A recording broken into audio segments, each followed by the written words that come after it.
Orang Islam akan masuk syurga selagi dia mengucap syahadah. Tapi adakah dia masuk neraka dulu sebab timbangan dosanya berat? Kalau pahala dia berat, adakah dia masuk syurga terus walaupun dosanya ada kurang? Baik.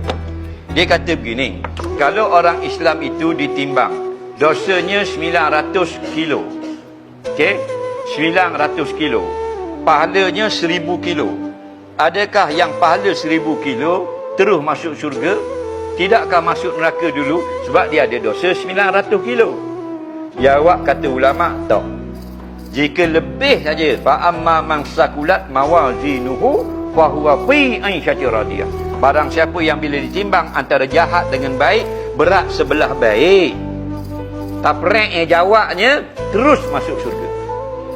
900 kilo dosa ini deny, tidak diambil kira, diabaikan.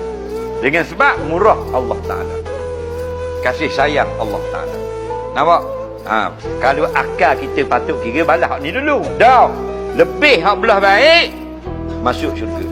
Dan jika telah ditimbang pahalanya 1000 kilo, dosanya 1001 kilo, masuk neraka kalau tak dapat syafaat Nabi. Tapi kata ulama, diadab bukan qadar 1001 kilo, qadar sekilo yang lebih tu saja. Itu pun sudah azab. Nampak lagi?